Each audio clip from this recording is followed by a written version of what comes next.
Evening, everyone. Evening. Big up to Shane, mate. Hope you're well. How you doing, friend? All good, man. All good. Looking forward to this now. I've always sort of obviously had the Irish connection to Arsenal. When I started following them, there was still a good Irish core there, and I think Arsenal were probably the first English team to really tap into the Irish market in the early 70s, and that they got a lot of great players. But I'm looking forward to this one. It's a nice little thing to do to have a little chat about the Arsenal Irish connection, because it's always been a strong one, and I'm looking forward to it. And thanks for having me on, of course. No, always, mate. Always. Yeah. That's the new intro. Big up. I've got to say a big thank you to a young man, Connor, CMO, doing all the graphics. He very kindly amended everything. He set all this up for me. The other night we had a bit of a drama because I had to give him access to the channel, and Google being Google, they went to security checks, one after the other, and it took us about an hour to get him on my channel to do his wizardry, as I call it, because I can't do it. I haven't got a clue. And very kindly, he did it all and changed the video yesterday, because when I did the video, it still had the old Arsenal history and more crap. So big up to him, man. Big up to him. And of course, as always, before you go live, I had a major panic a minute ago. So I was saying to Shane, we're having a laugh about it backstage. I've got this green screen thing now. And all of a sudden, for no apparent reason, it was projecting the background onto me. And I thought, what the hell? I've never seen this before. And I was like, what the hell? 5 minutes to go live. And I suddenly, after panic, realised I had a green shirt on. And so, of course, it's projecting onto me, not the background. Anyway, there you go. That's these things. I'll do some of the chat, man. Be up, people. Be up, Lenny, man. Hope you're going to enjoy the show. We're going to go through some proper legend Arsenal Irish players, man. Proper real ones. Big up, Gavin, man. And Vic. Big up to you, man. Evening, Vic, as always. Lawrence, if I'm here, if you need me, Jez, I'll send you the link in a minute, mate. We're going to get started, and I'll send you the link and get your experiences. You're about the same age as me, so you'll know these players. Big up, Matt. Thank you for joining. Smash the likes, people, and smash and like the subs to Shane's channel as well, please. When we get a mod in, I'll get him to show Shane's link in there. Gooner ER. The majority of Irish fans are top Gooner clowns now, unfortunately. Not all. Not all. No, the majority are, though, to be fair. The majority are. Yeah, sadly. Adam Almino hasn't got a Scooby. Don't know what that means. But Gillespie Road, big up Gillespie Road. There was an Irish centre in Hatchet Road in Islington. Meant yes, very true. Large Irish community, very true indeed. Yeah, it was a panic attack, man. It was. I thought, what the hell's happening here? This is going to go tits up. But yeah, sorted it. I'm a technophobe now. I sorted it. Even though looking forward to the show. Be up to you, Prod Bobsby. And Tyson, big up. Yeah, I'll check her out, man. Now, before we get going, we got to touch on it, haven't we? We got to touch on it. Tottenham just won a major trophy, and they sacked the manager, man. What do you make of it? Yep. I called it months ago, Jezza. I called it months ago, and every stream I was on, I said that I guarantee you that if they win that Europa League and we don't win anything, there's more chance of them sacking the manager than us. And it was proved to be true. They'll sack their manager every 3 years if they don't win anything, and they don't win anything. You know what I mean? And even then when they do, it's standards. It's different standards. Normski called it as well. He said that for the years now, the PR of our club has convinced everyone that middle of the road is acceptable, that the journey is acceptable, and now all these fans seem to have forgotten that we're the Arsenal, and they seem to think that we're greedy for wanting trophies, or greedy for wanting, better for our club. But to me, it just sort of highlights the gulf in what's happened to us now, Jez. I mean, Tottenham win a European trophy for the first time in 40 odd years, longer even, and then they sacked the manager. You know what I mean? I get it where they finished, but the people want to talk about injuries. They had worse injuries, and us, their whole defense was out for most of the season. They just never moaned about it. But I saw it coming. I had a feeling they would sack him. But I mean, what are we still doing here? I don't know how you feel about it, Jez. It's just more another nail in the coffin for me with this club. That's how I feel. Another nail in the coffin. We're being left behind again. Yeah, I mean, I was a bit shocked when I saw that, but it seems that clubs that have ambition, but let's put it that way, clubs that have ambition will do what they need to do. Man United did it. Ten Hag. Yep. Ange is gone from Tottenham after winning a trophy, but Arsenal are still quite happy to, Unity are Spurs highest standards than Arsenal. There you go. That's a sad indictment, mate, of our rivals. But hey, interesting. Wonder who they'll get in as manager. That'd be an interesting. Talk to Thomas Frank. Thomas Frank's the front runner, I think, the Brentford manager. Yeah, I'm just going to bring in Lawrence. Be up, Lawrence. Hope you're well, bro. Yeah, I'm at the hospital right now. I've had some tests done, and now I've got to wait to speak with the doctor, which means I've got to wait an hour and a half before I get called in. So I've got some spare time on my hands. Fair play, man. Well, I hope everything's all right. Yeah. We're just saying that Tottenham acting like a big club. Sacking. Yeah, I heard. Yeah. Well, we all knew this was going to come after the season they've had. They won the Europa League, but losing 20-odd games in a league season is relegation form. And if it hadn't been for the three promoted teams getting relegated themselves, Tottenham would have been down this season. Yeah, seriously. Yeah. True. That's very true, man. Yeah, they're acting like a proper club, deciding good enough. Yeah, unlike us, where we applaud mediocrity and failure for success. Yeah. So true. Count Duckegg says Brady, O'Leary, some great Irish players over the Arsenal over the years. Big up, Shane. Big up, man. We're going to get into it. Big up, Stephen, man. Even J. Shane panel guest, it's official. The cock on the basketball are better than Arsenal.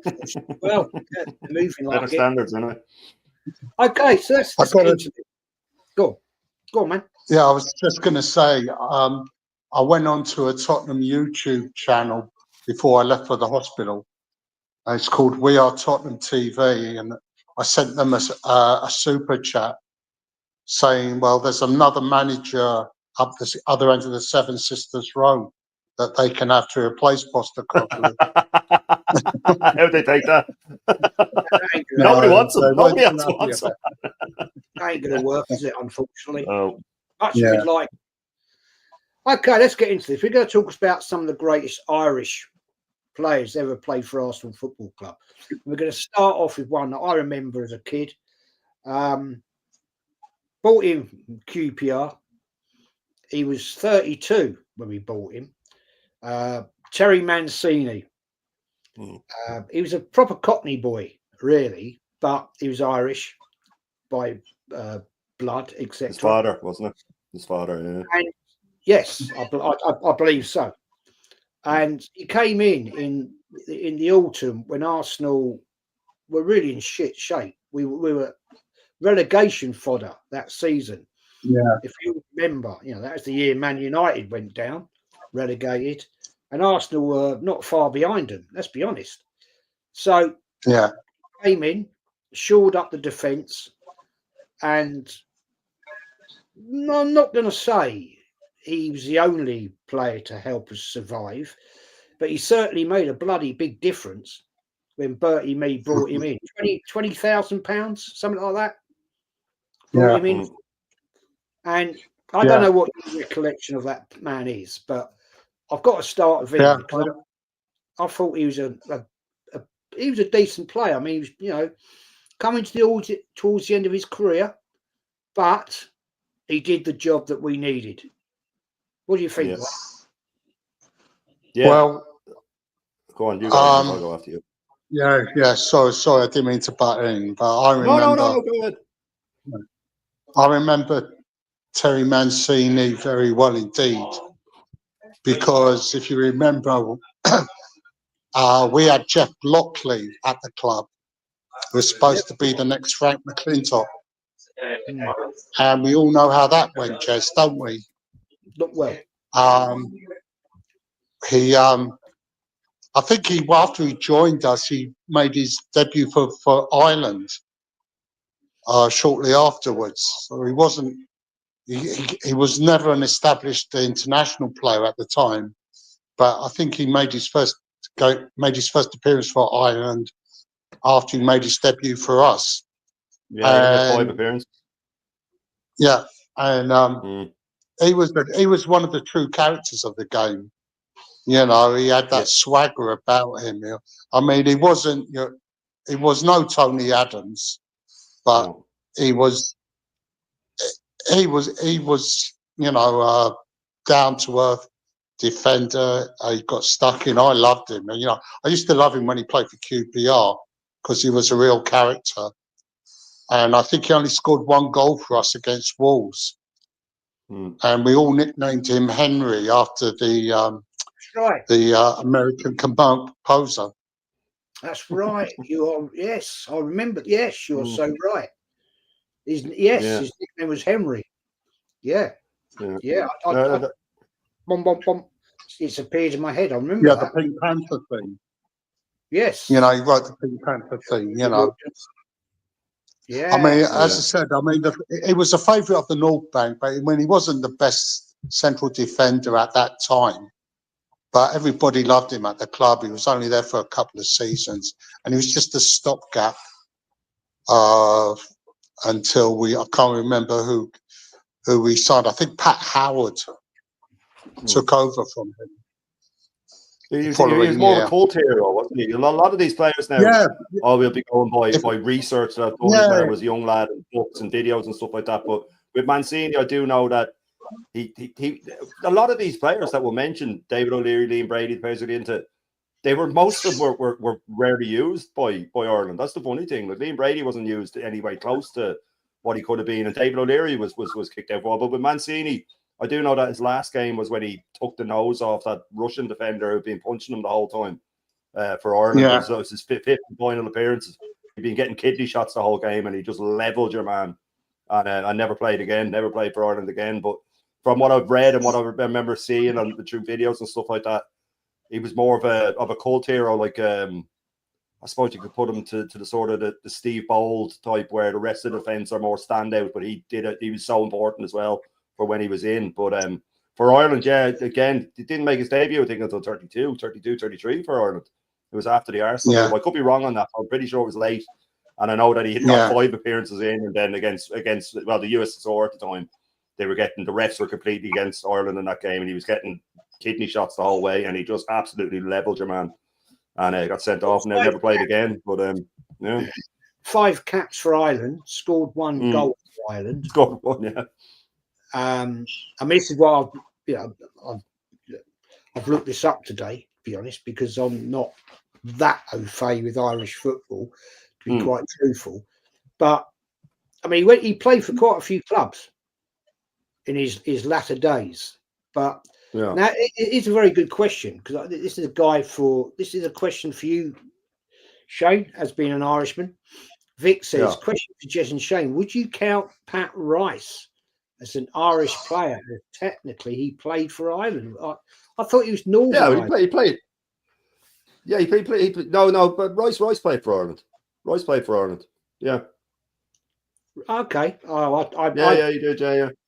Fair enough. But wasn't he born in Northern Ireland? No, Pat Rice was Northern Ireland. Pat Rice was Northern Ireland. Sorry, he was Northern Ireland. Yeah. Did he play for both? Yeah, I thought. So I thought he's an Ulsterman, isn't he? Yeah. No, he played for Northern Ireland. I'm sure. I'm sure. Oh no, that's what I think he means. Yeah. Because there was the Northern Ireland players as well. Because there was Sammy Nelson as well was Northern Irish. Sammy Nelson was Northern. Yeah, he played for Northern Ireland. Sorry, I was getting mixed up. Yeah, Pat Rice played for Northern Ireland. He did indeed. Yeah, I mean, fair enough. Oh, Declan Rice, you meant Declan Rice. Oh, okay. Declan. Yeah. Oh. No, yeah, sure. Same with Grealish. Grealish only played a friendly as well. They were never going to declare for Ireland. Never. That was never going to happen. They were just keeping their options open. That's all that was. Rice. Never. Yeah. Gotcha. Gotcha. Okay. Big up, man. Big up, Fitcher. Big up, man. Yeah, I hope you like the new channel name.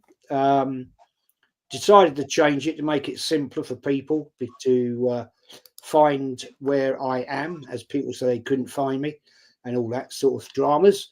But big up Aces, as always here, man. Big up to you. Christopher says, big up the panel. Also love the new channel name. Thank you, mate. Thank you very much. Gooner and I, Arteta would never have an Irish player now. We would call out his bullshit. Well, maybe he's missing something there. He says, Liam Brady is the greatest Irish player I ever see play in England. Okay, that's a debate and a half. Depth Rice, you gotcha. I thought you meant Pat Rice. Beg your pardon. It's me, Everest. Big up, man.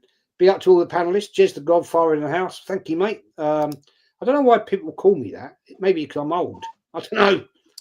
No idea. If you're old, Jez, I'm fucking ancient. People call me Jurassic Park. But I think I'm older than you, and I'm 64. No, I turned 66 a couple of days ago. Yeah. Respect. It's me, Everest. Big up Shane Lawrence, of course, Godfather. Topside Highbury. Big up Jez, panel and chat. Hit the lights. Right. So, who do we move on to? I mean, we've discussed that sort of 70s period. Like I said, Arsenal really did tap into it when they got Liam Brady. Of course, then there was the David O'Learys and the Stapletons all that came through. But I think Stapleton's a good place to go. What do you reckon? Okay. I've got some facts. I have to write them down. Be truthful with you. Now, this is a controversial one for Kenny Ken. If Kenny Ken was here tonight, he would be not happy man. His opinion on Frank Stapleton being what he did, leaving Arsenal to go to Man United the year after we beat them in the FA Cup, 79-80. I thought Frank Stapleton was a brilliant footballer. Yeah. Brilliant footballer. He really was. Very underrated. Yeah, I mean, we could. All right, let's talk about it. Let's talk about it. Right. Frank Stapleton, FA Cup final, 79, scored that goal. Right. 2-0 up. Yeah. And United come back in the second half. And we know it all went from there. One of the most iconic ever FA Cup finals in modern history, if you want to put it that way. No doubt. Do you think if he'd stayed at Arsenal, there's a question for you, Shane. I'm going to come to Lawrence with this question. If he'd stayed at Arsenal, do you think Arsenal would have got on to even bigger things? Bearing in mind what happens when we lost the Cup, Winners' Cup?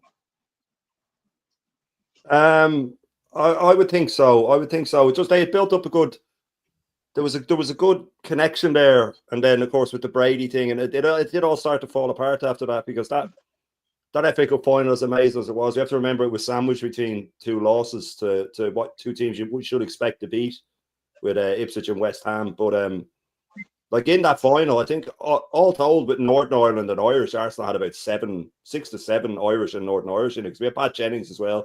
David O'Leary played, Liam Brady, of course. So Arsenal had really come into that Northern Ireland/Irish period there, and it did all start to fall apart after that. But he was never a goal a game forward, a goal every sort of 2.5 games, I'd say. But he was dangerous, and he got that reputation for only sort of being good with his head. But that lad could play, man. That lad could really play. You know what I mean? Like that. Well, you got to move to Ajax and stuff like that. After it didn't work out, but he did get the move. But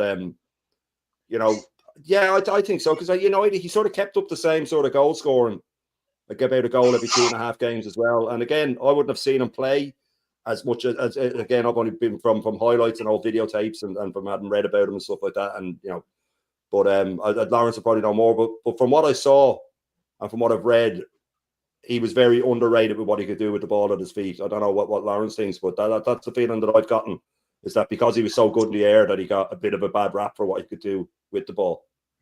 Do you think, Lawrence, that if he'd stayed at Arsenal, Arsenal would have gone on to bigger and better things?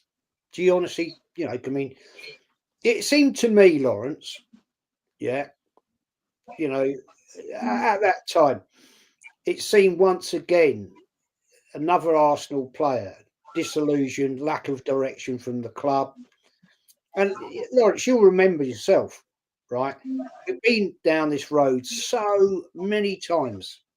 We went down this road with Bertie Mee. We went down this road with Terry Neal.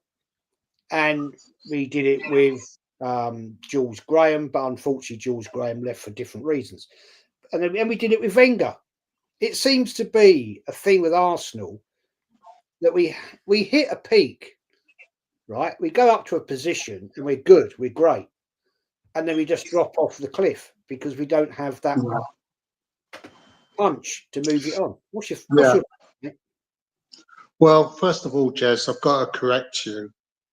Frank Stapleton left us in '81, the year after. But you can go back to when Brady left because that's when things unravelled. Because I reckon if had Brady stayed, I want to stick to Staple. We're going to come. Yeah, because we will finish. We will finish on Brady. Yeah, because at that time, I mean, Terry Neal, he got us to 4 cup finals in 3 seasons, and had Stapleton stayed along with Brady, I think we could have challenged for a league title at that time. We had a pretty decent squad. No one can deny that. We had half the Northern Ireland team in our squad. We had half the Republic of Ireland team in our squad. Stapleton was brilliant with Malcolm McDonald at first. Yeah. They built up such a great partnership. Likewise with Alan Sunderland. He teamed up beautifully with Alan Sunderland. My only regret about Stapleton was when he missed that open goal against Liverpool in the League Cup semi-final at Highbury, where it was so easy to score. Missed a completely open goal that cost us a spot in the League Cup final against Nottingham Forest. But he was he was good in the air. He knew how to put the ball in the back of the net. And like you said, Jez, it's just typical Arsenal. With that, once we have a piece of success, we don't carry on from it. There's like a 3-4 year lull where we don't do anything. And you can go on. You can look at George Graham's time at the club when he was in charge. We won the Littlewoods Cup in '87. We then lost it the following year. Then we went on to win the league the year after. Same with Wenger as well. We did dominate, but we didn't capitalise on it. Whenever we won the league, we didn't win it the following year. And it's just part of Arsenal's DNA, unfortunately. Why do you think that is, though? Because I don't want to talk about this too much, but back in the 30s when we had the great team back then, which wasn't all win by Herbert Chapman. Remember, he died after the first league title. But it seems to me then Arsenal had more ambition. They kept going. Now it seems we get to this peak, right? Greatness. We win trophies. We do a double, which we've done, 3 times now? And then we just don't fight it anymore. I mean, back in, Wenger's time, with the great battles between us and Man United. Yeah, I mean, the argument people say to me, who's your biggest rivals? Well, back then, of course, it was Man United. I don't classify Tottenham as our rivals. It's tribal. because of the proximity of where the two clubs are. And we've seen this so many times in my lifetime anyway, where we achieve stuff and then we just let it go. And then it takes us 6-7 years to get it back again. Yeah. And this is what's happening now. But unfortunately, guys, Shane, I'm going to come to you on this one before we move on and talk a bit more about Frank Stapleton. We went through a dilemma when Wenger left, and then the Emery story, and then we've got this guy in, Arteta. We're going through that 6 year, but I don't see us actually. I don't see us actually achieving what we need to achieve. That's my concern. In the past, we have had a manager come in, and you can think maybe 2 or 3 years we're going to do something. I don't see it with this guy, and I don't want to make a big show about that because we've talked about it a billion times. But this is the biggest problem I think at Arsenal right now, because I just don't have any faith, and that's a problem for me.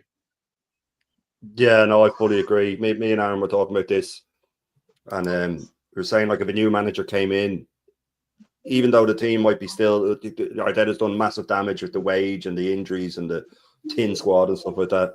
I said, but you'd have hope again. I haven't had hope in such a long time, and that's the bare minimum you should have as a fan, as a football fan. You should have a bit of hope, a bit of enthusiasm. And I'm like you.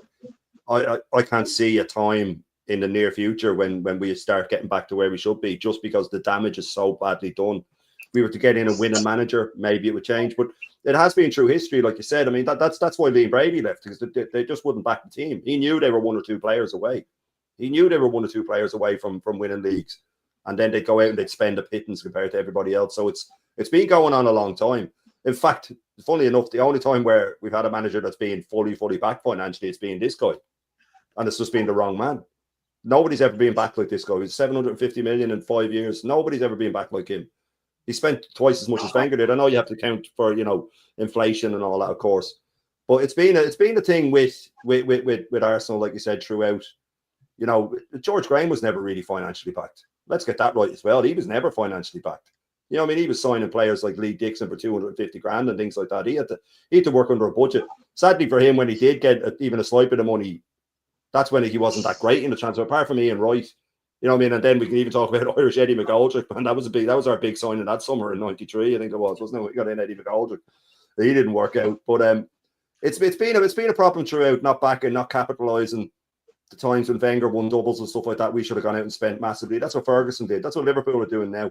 When you win, you go out and you spend big, and you make sure that you cement your place. Well, like I said, and we will cover Liam Brady, but that I'm just using them as an example. Like, he left, players like that left because they knew they were so close and they weren't getting back. So to cover your point, yeah, I'm the same. I've lost all hope for my club now until this guy goes and we can start from the bottom again. Then I'll get hope again. But under this guy, I just have no hope. No hope. He's been backed, and we're still in a worse shape, I think, than we've been in a long time. They can paint it up as much as they want with oh well, we're only this close and we're that close. We're not. We're a mile off, and we're falling fast as well. We're falling really fast. Like I've said, I've planted my flag in the ground. We won't get top 4, possibly not top 5 next season. But this is the position we're in, and it's been a thing throughout our history, as you said yourself. But here we are in the same old situation again. I'm actually going to ask you, both of you gentlemen, a pertinent question right at the end of the show. If I remind me, it's about Arteta. I just want to ask you a question. So please remind me if I forget. Adam says, Jez, we didn't have kits coming out every 3 weeks back then. No, we used to change our kit once every 2 years. Yeah, we had the blue and yellow kit for years and years and years. It was the traditional Arsenal away kit. Now we have all kinds of bollocks. Momo says, why has nobody talked about the Arsenal kitman that got sacked for social media posts? A bit weird. I haven't even heard that. To be honest. Adam Forest were decent back then. They had Forest back in the 80s, man, were a proper team. Yeah, ridiculous. Back to back Champions League type European Cups, should I say. Yeah, Ipswich were a good team, beat us in first cup final, and then we bought Brian Talbot, great player in my book, worked his nuts off, collapsed after the 79 cup final. Momo says he was working there for 25 years. Absolute. Yeah, they are not the Arsenal I loved. No, true. Sheffield Wednesday were better back then. Yeah, Sheffield. Well, yeah, they were decent, but we beat them. Arsenal and Tottenham's derbies, not a rivalry. I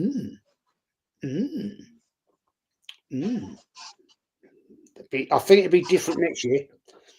Next season, I think it'd be different. They're going to have to shout in, man. Yeah, but anyway, let's get back to Stapleton. Let's get back to him, man. Lawrence, do you, as an Arsenal fan, when he left the club, and you remember it very well, right? Yeah. What was your opinion of him as a player in 80-81, leaving and going to Man United? Because I know what Kenny Ken would say. Yeah. Well, like everyone else, I thought he betrayed us. I mean, because if you remember, David O'Leary decided he was going to stay because there were rumours that he was going to leave as well, but he stayed loyal to us and became Arsenal captain. And I was a big Stapleton fan, and I was upset when he left, right? And to go to Man United was the worst thing he could have done. I mean, had he gone and joined a team overseas in Europe, I could have understood that. But to stab us in the back and go to one of our main rivals just so they could get more money, was just out of order. And if you remember, Jez, the following year when he came back to Highbury, the very first time, he got chased out of the ground at the end by the fans. They chased him down Avenel Road. Yeah, that's where I used to live, so I remember that. Yeah. Go on. Yeah, because he was getting a lot of grief during the game. Everyone was giving him stick during the game because of how it all ended. And I've got it on good authority is that once the game was over, he got changed and was about to leave the ground. He got chased by a load of Arsenal fans down Avenel Road. Because you don't do that. You don't do that to the club that brought you into the game. I don't remember that happening myself, but it could have done. It could. I don't remember it myself personally, but I mean, I used to live there. But I think, if you want my honest opinion, Lawrence, I'm going to come to you on this one. I'm going to come to Shane after my piece. He did do the dirty. He did do that. The fact that we'd just beaten the season 2 seasons before, if you want to put it that way, 79-80, we'd beaten Man United 3-2, great cup final, and then 80-81 after we'd lost to West Ham. He did sort of kick us in the bollocks, didn't he, Shane? I mean, it was. I lost a lot of faith, not faith. I lost a lot of admiration for him, and I know what Kenny thinks. If Kenny was here tonight, he'd go on a half-hour rant about him because he's probably one of our. He's probably one of the most hated players of ex-Arsenal that Kenny thinks. But go on, mate. What do you think about it?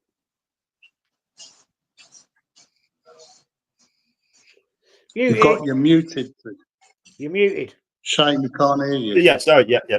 People would look at it now and say, oh, well, it's not that big a deal. But players didn't move around as much back then either. So if you do make a move to a rival, it was a massive thing. And I remember reading as well that the transfer was messy as well. I had to go to tribunal and stuff like that because the two teams were back and forth about what it should have been. I think the FA had to go to tribunal to settle the transfer. So it was a messy transfer from the start, you know. But look, people like you said, Jez, that United and Arsenal are proper rivals, like United and Liverpool are.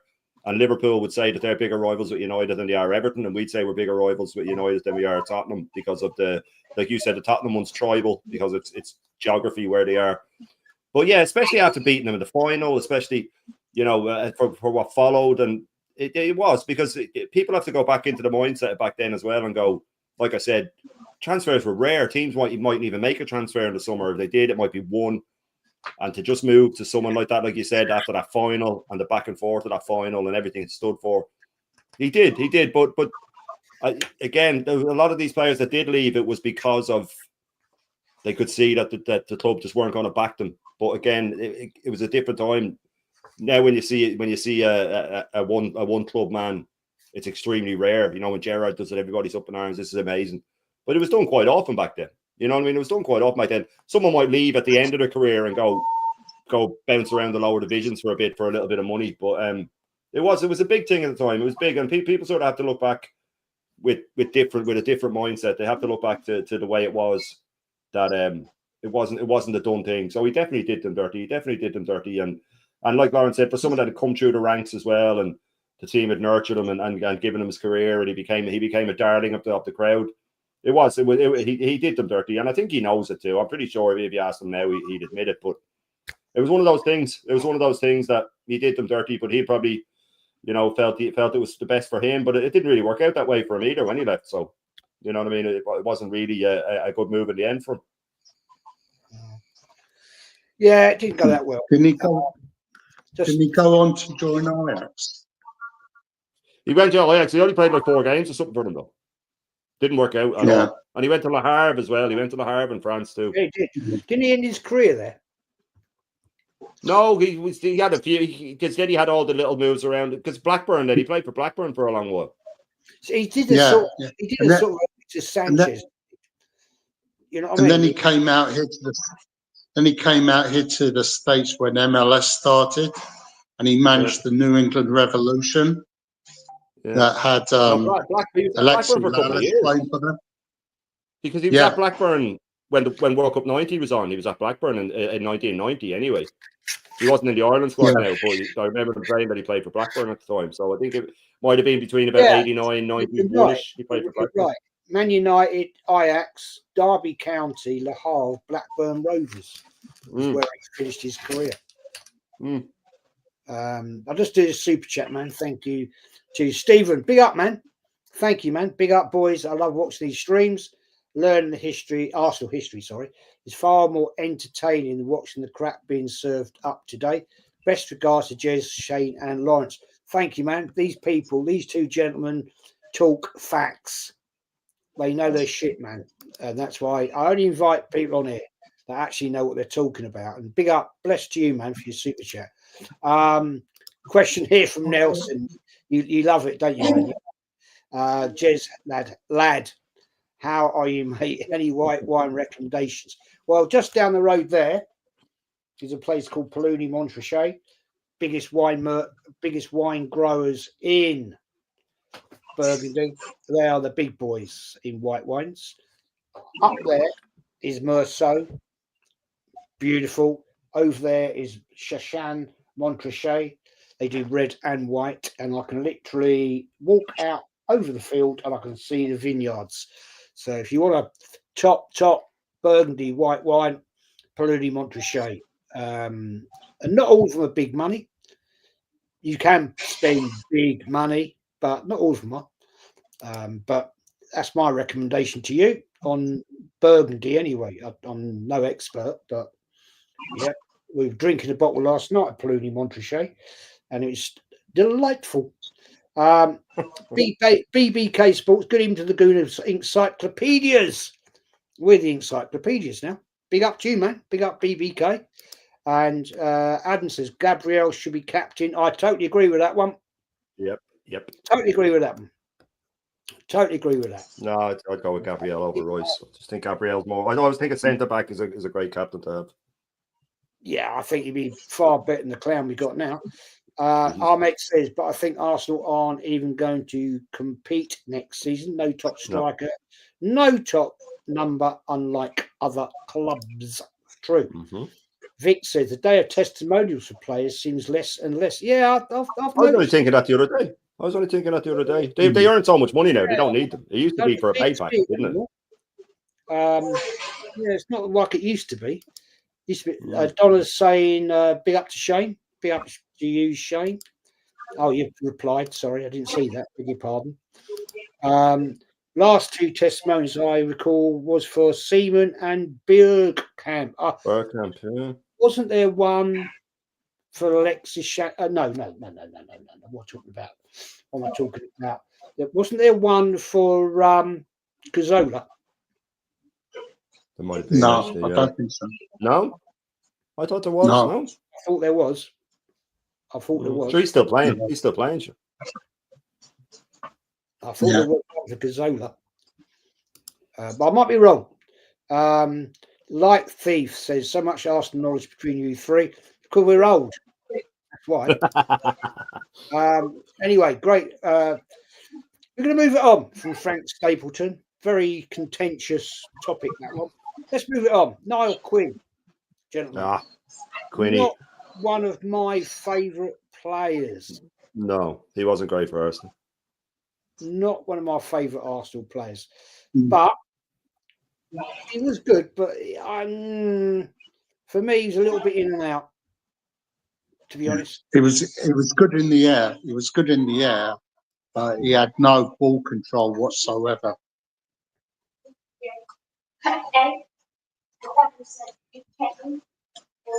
No, he so yeah, he only scored like 14 goals or something for Arsenal in what 6 years? Six years in and out of the team. He was never really a starter. He did need to move on, but for Ireland, he was a hero, man, an absolute hero for Ireland. Like important goals. He got the goal against Holland in the in World Cup '90 that got us through out of the group.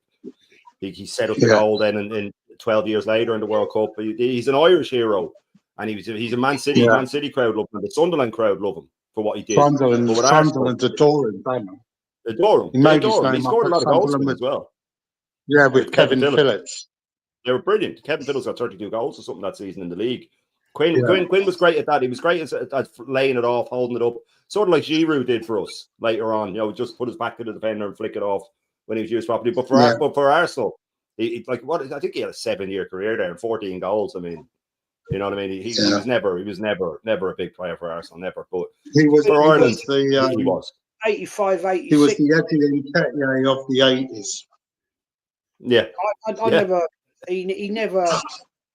I mean, he left the 89-90 season. Mm-hmm. I don't think really he was the levels. No, me, I don't think he was. He didn't really achieve. A bit like a lot of Arsenal players, they come with great promise and just don't deliver it. And we got a few of them now. Let's get it right. We got a few now. Big up, Stephen. I agree. I don't see Arsenal doing anything of substance next season. Look at Liverpool and Nancy City, and the transfer window is literally 6 days old. We're a million miles away already. Yeah, I'm not expecting Arsenal to do anything in this window. All right, a quick question, gentlemen. What do you think about this head scout, beg your pardon, possibly joining to work under Berta? What do you think about that? This should have been done when Berta joined the club. This shouldn't be happening now. There you go. Yeah, no, it makes no sense. The only thing that I can think of is that Berta's just because he got rid of a couple of people, didn't he? That were head honchos there. Unless he's just trying to force Arteta's people out to lessen his numbers and get his people in. But I mean, just come in. If all this, they're going to give him enough rope to hang himself and all. If they don't think Arteta's the man for the job, just come in and fire him. I don't get all this dancing around it. Come in and fire him and get a new manager in, because I'm losing faith in this whole Bertha thing. I don't know what he's for. I don't know why he's coming in and just going after the signings that we knew that Arteta wanted anyway.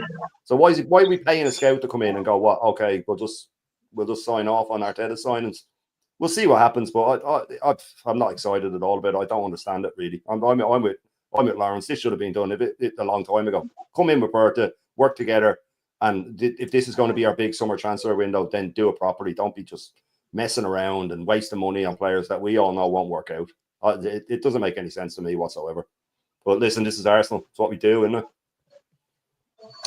I just think this is the whole problem I see. I think you just summed it up. Everything is disjointed. If this was going to happen, why didn't it happen with Lawrence? You nailed it, man. Why didn't it happen when Bertha first joined? If Bertha wants this, why wasn't it a joint package? Why do we have to have? It's like us buying 2 bags of different crisps. You know, if one day we do that one, we'd have salt and vinegar today. We'll have cheese and onion tomorrow. What the fuck is happening here? I know. But it's just typical Arsenal. It's like the thing with Zubimendi. Arteta wanted Zubimendi before he signed Marino.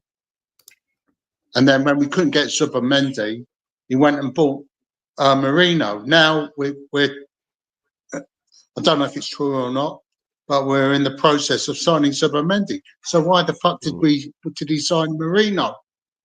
What's Marino going to do next season? Because they play in the same position. Yeah, I don't know. I don't know. Yeah, it's all a bit different. Isn't it? Nelson says there's not going to fire him, lad. He's here for the long haul. Yeah, we all know that, buddy. We all know that one, man. Bert will end up being another Edu. I hope not. If so, then why the fuck did we get rid of Edu and get this guy in? Stephen says, exactly, Shane. I'm starting to think that Andrea Bertha is a cuckold. Excuse no, yeah, you're cool, man. Say what you want to say. Say what you want to say. Yeah. For Arteta and Bertha today's aces and Gabriel contract signings, big tensions ahead. Interesting. Hello, 71, man. Thanks for your super chat, buddy. Big up to you as well, my friend. Big up to you. Bertha is a fraud. You heard it here first. He's here to protect Arteta. Now, that's a worry for me. I'm starting to worry. I'm not convinced about this guy at the moment. But we'll wait and see. We'll wait and see. I'll give my opinion at the end of the transfer window. Topside Highbury, big up, man. Arsenal let go a large amount of their coaching. Yeah, they sacked him all, and the scouts during COVID. This guy had a decent record at Juve, and after quitting, he was tipped to go back to them. Okay. Info I didn't know. Men's Green and Liverpool want to hijack the Sesko deal. Good. Let them. Keith Barry, love your work, Jez, from a Dublin Gooner. Big up to you, man. Arteta has broken my soul. Oh, well, don't let him do that, mate. Don't let him do that. Adam says, I think he's the new coffee boy replacement. Remember, Iota left. Yeah, well, I think he got kicked. Oh, I reckon he was pushed out, actually. He was pushed. Yeah. Yeah, Aces, but Jez, I reckon. Yeah, but Jez, why would he come to Arsenal, Bertha? Why would Bertha come to Arsenal if things weren't going to change? Maybe it's I money. mean, I believe that the moment Arteta puts one foot out of line, that'll be the moment that Bertha will tell the Cronkies it's not working out. It's not working out, and that they'll kick Arteta to the curb. Because I don't know why he joined the club. If that's the view of people thinking, oh, he's just here to replace Ato, then why would he have joined us? It's a very good point, Lawrence. Very good point. I mean, I don't want to go off topic for too long, right? Yeah. I personally, Josh Kroenke. Look, let's go back in a little bit here. Let's go back a few 3 months. even Arteta admitted Josh Kroenke turned up at London Colney and didn't have time to talk to him. Now, that's interesting debate, because if the CEO of any business doesn't have time to talk to people, then that's a bit of a situation to me. And I don't think everything is as rosy as people make out between Arteta and Josh Kroenke. But we can, that's a story long. You can make a whole show about that one. But I hope that Berta will be, like he thinks he's a red herring. I don't think it is. I think he's there. He's just sitting there he's like a spider in the web. He's just waiting. He's waiting for that fly to fly in his web and go, gotcha. But I could be totally wrong. I could be taking total bollocks. But yeah, it is. How is he to protect Arteta? That's bollocks. Yeah, I agree. I agree with that comment. I agree with you, man. Anyway, let's move this down. I mean, Niall Quinn, we agreed, not all that great. No, wasn't the greatest, was he? Let's be fair. Gave his service. This fella. Let's get into this fella, shall we? No, we're going to get into this fella. I've got this fella. Got to talk about this one before. I've had to mark all these down, gentlemen. Where is he gone? Paul Gorman. Remember him? The name rings a bell, but I don't remember him playing. Blank for me. He was not all that. He was not all that. Never really lasted here. Give you a brief breakdown. I had to look this one up, actually. It is not out of me. He basically was born in Shelbourne, joined other clubs, was Birmingham City. He ended up at Shrewsbury Town. So I think that just about sums it up. He did play for Arsenal from 81 to 84. But the fact he doesn't respond in your brains says it all, really. So, yeah. Didn't play in the first team. Sorry? I said he didn't play in the first team. Yeah, he did. He did? Yeah, he played. I don't remember him. Not often. He was like a off the bench guy. Right, we'll fade over it. Let's talk about this one. David O'Leary. Oh, what a player! David O'Leary, legend of the club, in my opinion. Absolute bloody legend. Shane, as the Irish on the team, you tell me about him. What you thought? Again, I got the tail end of him as a young lad, but with him being Irish, know all about him. I know all about him. Quick, could read the game, brave.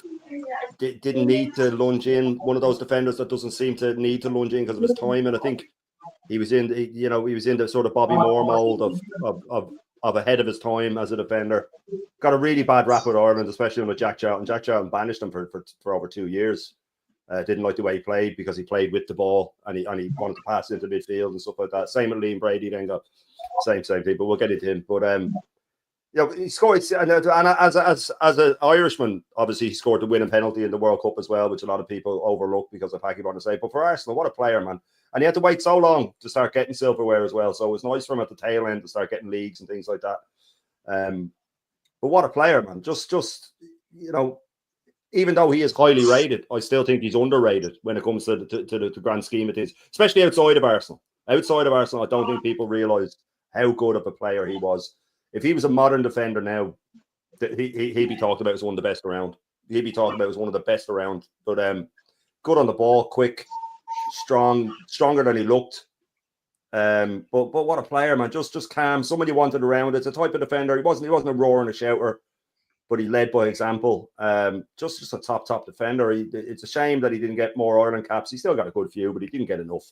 Should be building a team around a player like that. But for Arsenal, I mean, the all-time appearance leader. I mean, that's all you need to say for the chap. That's all you need to say for any player. You know, to hold that record. That takes some doing, man, at a club like Arsenal. That takes some doing at a club like Arsenal. I think the only thing then when he went to Leeds for that one season at the end, I think he regrets that to the point where then people say, well, you weren't a one-club man, where he essentially was a one-club man. Let's get it right. But that was the group that came through. That was the group that came through, the Irish lads. When Liam Brady worked out, they tapped into the Irish market, and he was one of the gems they found, an absolute gem. And you lads would have seen him play live. And I can only imagine that just his reading of the game was just astounding from what I've seen. It was just absolutely unbelievable. But yeah, I can't speak highly enough of the guy. I think he's been mistreated now. I haven't seen him around the Emirates in the last couple of years. I presume he had too much to say. I haven't seen him at all. Unless the cameras was not panning to him. I wouldn't be surprised if he's being pushed out by this fucking Napoleon of a manager that we have. But what a player, man! What a player! All-time appearance leader. He was there for 89. Just a legend of my eyes, an absolute legend. And as I said, outside of Arsenal, I think he's highly, highly underrated. I don't know what Lawrence thinks, but I can't speak highly enough of him. David O'Leary, the Gooner and I, didn't Arsenal ban David O'Leary from being ambassador. He wanted actually to be a director on the board. He wanted to be a director, and he was refused. Now, whether he's been totally banned, I don't know. I'd bloody hope not.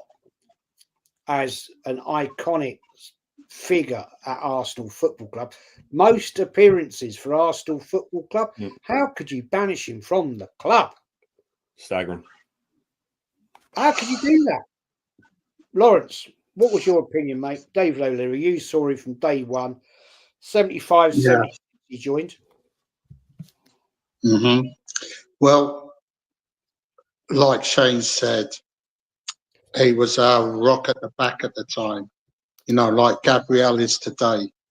You know what? When he broke into the team, we were losing all our central defenders. Jeff Blockley, who we signed from Coventry, wasn't working out. Peter Simpson was on his last legs. Yeah. True. Terry Mancini was just a stopgap. So when he broke into the team as a raw 17-year-old, you couldn't have believed it, because the way he played, he was years ahead of his time. Yeah, he was that dependable, and he formed a great partnership with Willie Young at the back. You know, the both were in tandem together. Willie Young. And then it was Tommy Caton. He built up a partnership with him, even though I never rated Tommy Caton. And then when Tony Adams, he helped Tony Adams break into the team when George Graham was manager. And the most vivid memory I've got of David O'Leary was when we played Aston Villa at Villa Park. And we beat them 6-2.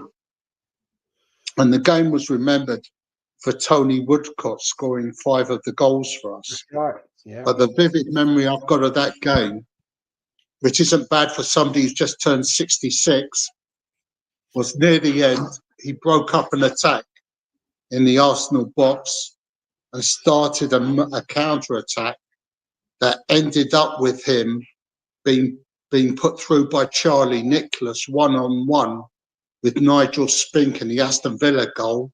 He took the ball past Nigel Spink and then whacked the ball out the stadium in front of an open goal.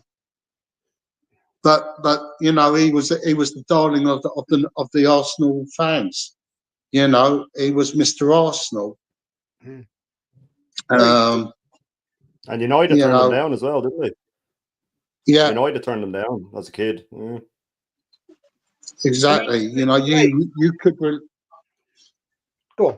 rely on him. I mean, he was Arsenal captain for a while, but I don't know. He just didn't have the character to be captain, and then they took the captaincy away from him and gave it to Graham Ricks.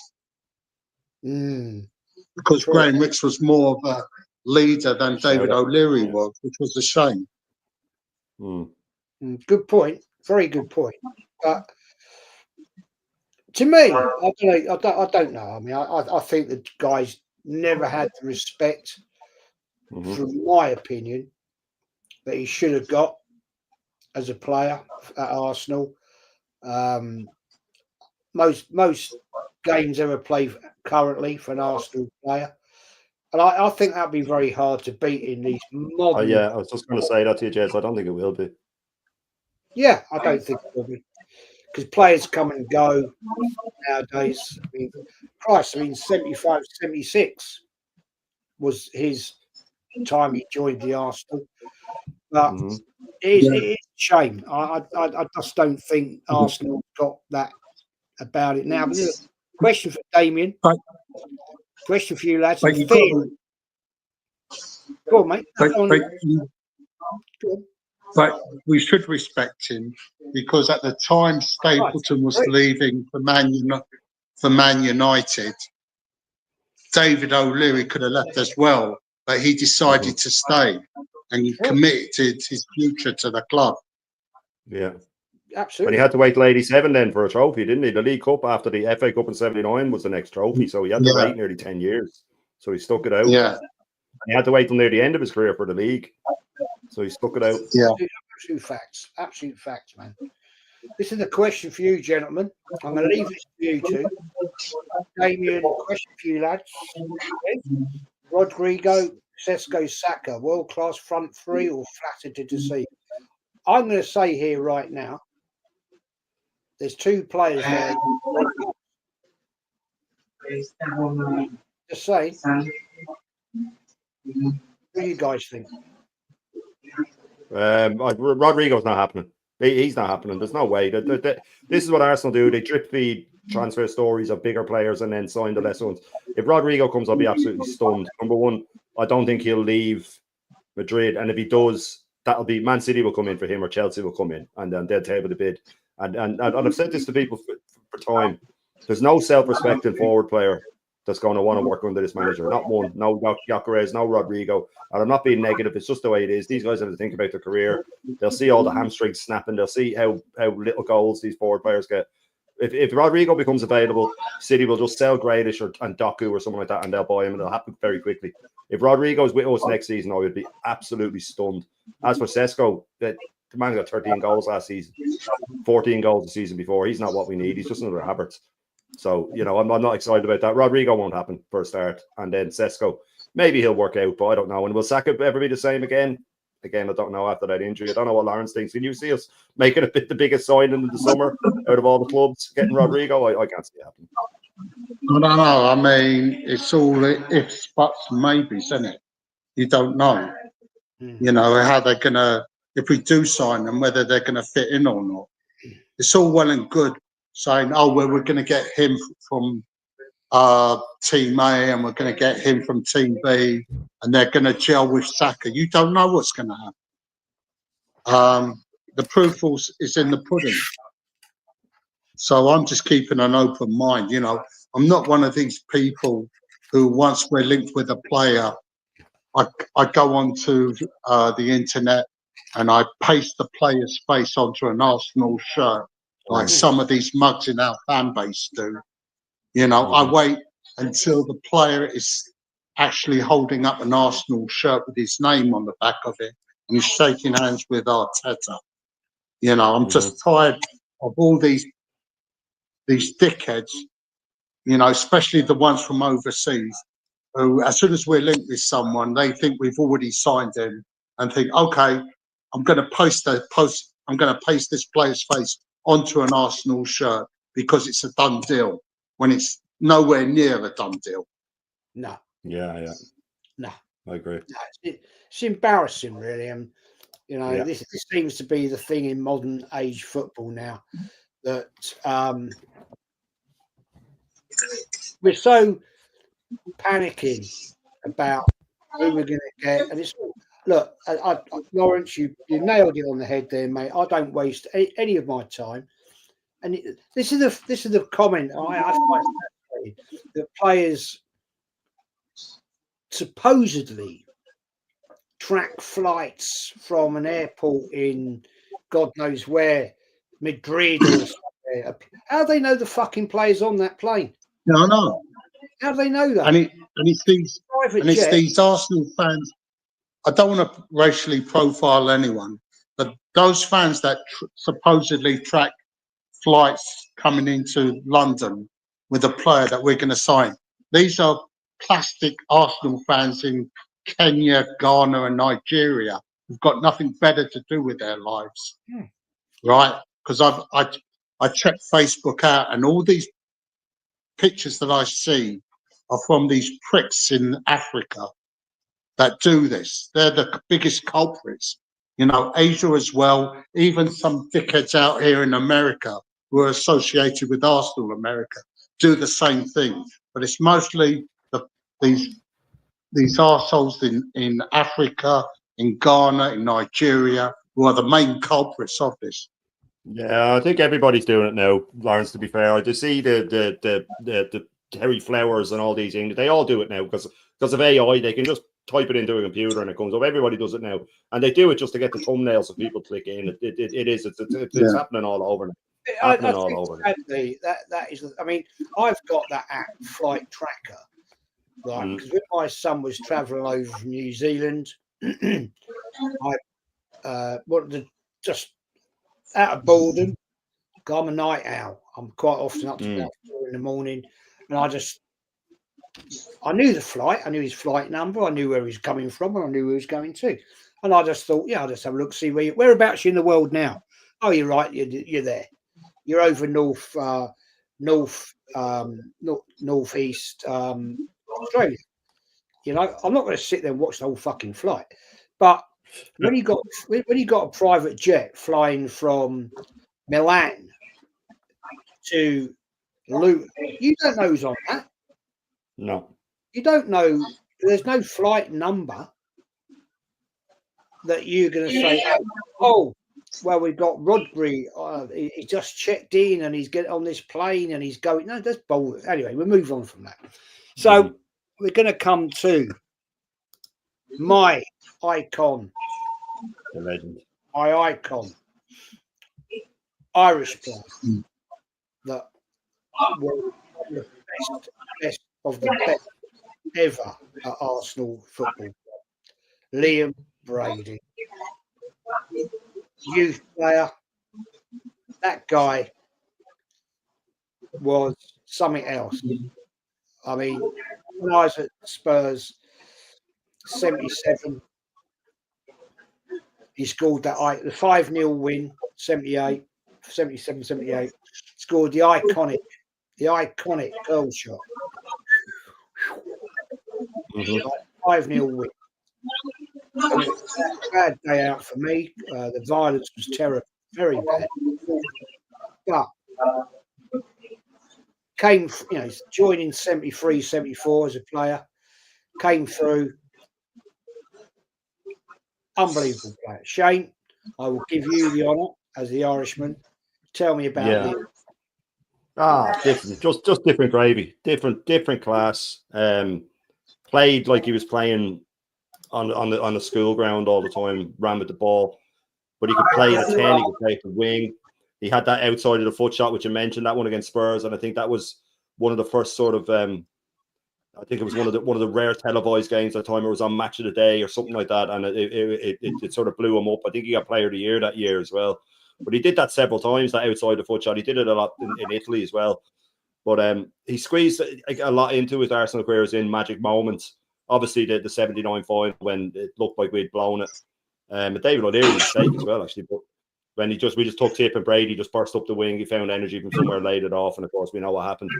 But he was one of those got the crowd. It's a cliche, but got the crowd on their feet every time he got the ball. Something was going to happen. You know what I mean? Beating players, that sort of Maradona thing, taking on 2 or 3 players. If he lost the ball, he'd ask for it again. He wouldn't hide, never hid. Give me the ball again. And this is back when people were getting lumps kicked out of them as well. We have to remember. And what was he, 24, 25 when he left? He was still young when he went to Italy, when he went to Juve. And they adored him there as well. But it was the one foreigner rule in Italy, wasn't it? Where then when Platini came in, he had to move on. But what a player, man. I mean, just different class. Didn't get a fair shake with Ireland. Jack Charlton didn't like him. Missed Euro 88 when we had this kit. through injury now. But to this day, people think that Charlton wouldn't have played him anyway. It was sort of a relief to him that he got injured. But even then, when he went to West Ham at the end of his career, he scored another one of those crackers into the far corner. But what a player! Like, just if he was a modern day player now, you'd be looking at 100 million easily. You'd be looking at 100 million for him easy. He'd be off and playing for Madrid, or he'd be playing for Barcelona or something like that. And you could put him at the right, he could cut in on his left. And if you watch it, like I said, I rewatched the highlights of that 79 final, because I used to have the whole match on tape when I was young, and I used to watch it over and over again. But like, you wouldn't even have known what position he was playing in if you were to just watch it without seeing the team. He was everywhere. He was out the right wing. There was one stage when he was at right back or left back, and he clipped the ball through and we went in the counter attack. But just a different class. And I know how much you love him, Jez, and I mean that says it all. You were there to see him, and at a time in Arsenal, like, he broke through just as the double season ended, and we went on a bit of a slump. But again, I wasn't there, but I get the feeling that he was the bright spark there that sort of kept the hopes up. You know what I mean? When Arsenal were in a bad period, that you still had, like when we had Ian Wright during the sort of the tail end of George Graham's years, and we finished 10th that season, but we still won both cups. So we still had a great forward player. But he was different class. He was one of those players that every other club is jealous of. You know what I mean? Like Bergkamp, like Cantona, like, that sort of player. But like, I can't speak highly enough of him. I wish I had been around, see him in his pomp. You guys were, but I don't know, Lawrence. What you were there? Was it? Am I close with that at a time when Arsenal started to go down a bit, that he was the bright spark for you?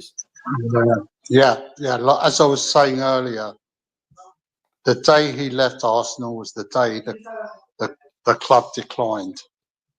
I mean, to me, watching Liam Brady was one of the first idols of me watching the club. I grew up with a 71 double team, but Liam Brady was unbelievable. When he was on the ball, it was like the ball was glued to his left foot. Nobody could get it off him whatsoever. The partnership he had with Graham Ricks on the left was unbelievable, and the two of them were perfect for each other. People talk about Mesut Ozil being the greatest midfielder to have played with us. Mesut Ozil isn't fit enough to lace Liam Brady's boots. No. If Liam Brady was English, he would have won a World Cup for us. According to the Mural, he was for a long time outside the ground. Can you imagine Liam Brady, Dennis Bergkamp linking up with Thierry Henry? Jesus. Yeah. Can you imagine that? Can you imagine him linking up with Bukayo Saka? Just any good player. So even Ian Wright, if you had played off an Ian Wright or someone like that, like it just Ian Wright. Yeah. Do you think when he left it's Arsenal, just frightening. the Italian clubs at the time, right? Italian football was at its peak. Absolute peak, yeah. Right, and he went off and played for like Juventus, Sampdoria, Inter Milan. I mean, these were top level teams at the time. And they were only allowed one foreigner, Jez, so they really had to pick and choose who they got. Yeah, true. So I mean, you imagine him. I mean, I've been privileged to meet Liam Brady about 4 or 5 times, and what a man! And I was educated. I was actually educated last year by an Irish fan. Fair enough, on my channel, because he was, Chippy Brady, wasn't it? That was his name, Chippy Brady. Yeah. And it was because he liked chips, not because he used to chip the keeper, which I think is brilliant. He loved it. I actually he loved the bag of chips. Absolutely. For his chipping of chipping goalkeepers. And this guy respectfully said, Jez, actually, it was actually because he liked fish and chips after the game. Yeah. His mum said it to him when he went for his trial. His mum told the manager when he went for his trial that actually he'll be happy enough with fish and chips, and he got his nickname straight away. I think that's brilliant. I think it's brilliant that it's not from chipping the keeper, man. Unbelievable. You wouldn't get that nowadays, would you? No. And I just before we round off, Jez, I just want to say as well that he needs massive credit as well for the work he did with the youth system. He got the job as head of youth development just when Wenger came in, so it was a perfect marriage because he'd had it a year before. I think Riek was there, and Riek just didn't really care about the youth team. And then he said when Wenger came, it was just like Wenger was big on the youth team. He brought through Ashley Cole, Jack Wilshere, a lot of the players that became legends for us. He nurtured them coming through the youth team. And I read his book, and he said that. Do you remember Kieran Gibbs that played for us? He went for a final year in America there recently, and he sent him a text saying, "Oh, Liam, like you changed my life and stuff like that." So you know what I mean. So he needs a lot of credit for that because him and Wenger worked together to really expand Hale End. He even went to pick out the site and stuff like that for Hale End. So even his legacy is there after he stopped playing. You know what I mean? He was still having a wonderful effect on Arsenal, and he's another one that if we had backed the team, he would have stayed. I'm certain he would have stayed. I've read his book, and he pretty much says so that every year they got close, and they were sure there was that famous 12 days when they had like 6 games and they were playing Juventus and everybody in the Winners' Cup, and they asked Spurs to move the fixture and they wouldn't. Yeah. And then that's right. made 6 changes, which was unheard of at the time. And we beat them 2-1. Paul Davis made his debut in that game as well. Yeah, exactly. I was like, you had to come there to drag him out of the youth team, but Spurs wouldn't change the date, and they still beat them. But you know, that's what he was saying, that we needed help. We needed players brought in, and they ended up signing. Can't remember who they signed that summer, but it was only someone for like $100,000 or something like that. And he just said, "I can't do this anymore. I need to win." You know what I mean? But like Jez said, imagine he had a stage. What could have happened if he had a stage? You know what I mean? I don't know. As a top side hybrid says, Quinn is one of the few players I've seen come on as a sub and get substituted. That's true. Boué is another one. Boué happened as well, didn't it? That is true. I'm going to ask, before we wrap this up, the question I wanted to ask, I'll come to you first, Lawrence, on this one. Right? Give me your honest opinion on this. We've finished talking about the iconic Irish players. I mean, we've had some iconic players. There's been players before that I could have talked about, but they're way before any of our time. So it's a bit, not really much point in talking about them because I never saw them. You never saw them. None of us saw them. But let's talk about this one. How long, Lawrence, do you give Arteta? Well, I've said this before. I mean, other people have said give him until Christmas. But I reckon if we get off to a bad start next season, he's got to be shown the door come the end of September, beginning of October, because that's long enough, in my opinion. Okay. Why should we go through this until half the season is over before we kick him to the curb? And I'm telling you, it will happen. The toxicity is coming back to the Emirates. Believe it or not, I've spoken to people, and they tell me they've had enough of this shit. And I said, if we go through the same next season as we've done this past season, then I'm afraid time will be ticking for this clown. Yeah, true. I'll just answer this question to Keith. Jez, a question. Did you go to the game versus Real Zaragoza in the final in 95 when Naeem scored? No, I was going. Unfortunately, the other half was pregnant or about to drop. And I basically said, keep your legs shut, love. I'll be back. That's true. No, I couldn't go. I wanted to, but I couldn't go. We were expecting go on. Second of the time. Sorry, mate. I've got to go shortly, but before I leave, I just wanted to mention Pat Jennings. Northern Ireland. Northern Ireland. Northern Ireland.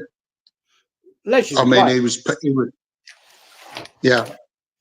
Legend. fantastic.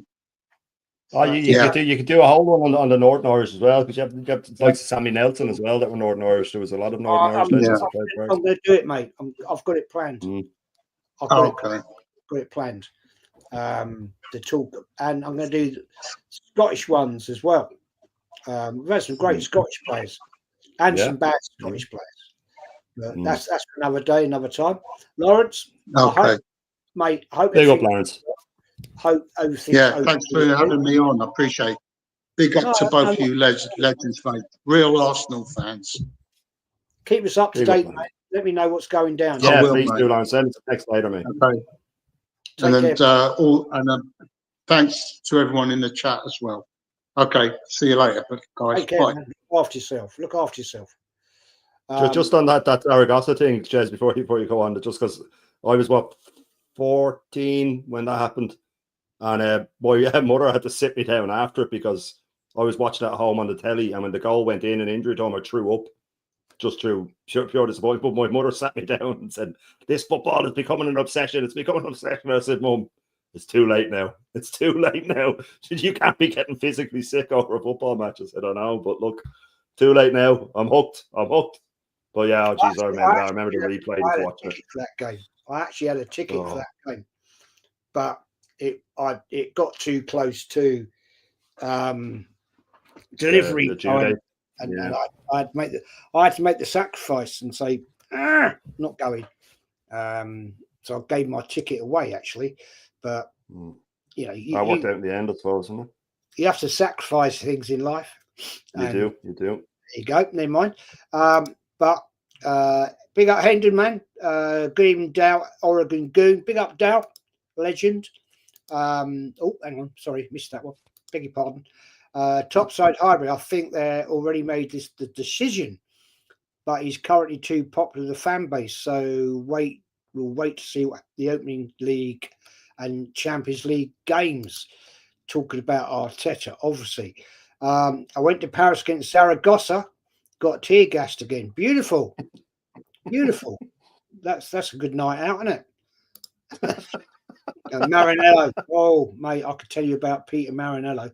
Oh, my days. Yeah, Tierney, a great Scottish player. Yeah, and we've lost him. Gone back to Celtic. Big up to you, Lawrence, says Stephen. Big up, man. We're going to wrap it up. Mems Creamer, thank you, Lawrence. Love listening to your knowledge. Yeah, Lawrence is very much. Now, I'm going to put this out there. There's been a lot of criticism. Not the quiz, man. I'll get there every day on my channel. Let's put this to bed, shall we? Right. I did say it had to be exact. No exaggeration from what I said. I said you have to get it exactly right. You said it several times as well, Jez. You said several times that you need the full thing because it was a 10-point question. It has to be answered perfectly. Yeah, I said it has to be exactly right. He was close, but no cigar, I'm afraid. And so, unfortunately, he didn't get the 10 points. People said I cheated because I wanted him to ring. I said, no. I want somebody to beat Kenny. Only one person has ever beaten Kenny, right? And I wanted somebody to take the crown. Unfortunately, he was so close, but not close enough. Even so, though, Kenny still finished about 12 points clear, so it wouldn't have made a difference. He would have finished. Lawrence would have finished ahead of me, but I don't think he still would have caught Kenny with the 10 points. So I think Lawrence is just upset about not finishing ahead of me because these people in the chat, I do have them in my chat all the time saying justice for Lawrence. Yeah, I mean, always next year, Lawrence. I did make it perfectly clear. It had to be word perfect. I did say that, and I said it several times. But yeah, VAR didn't step in on that one. And would you do a world football one, Jez? You've done one before, haven't you? Just a regular football quiz. I'm going to do one in the summer, maybe a couple of weeks' time. A general football quiz, just a general one. That was pure Arsenal. Kenny mentioned doing a general football quiz where other opposition fans can join if they wish. They want, they don't. They don't.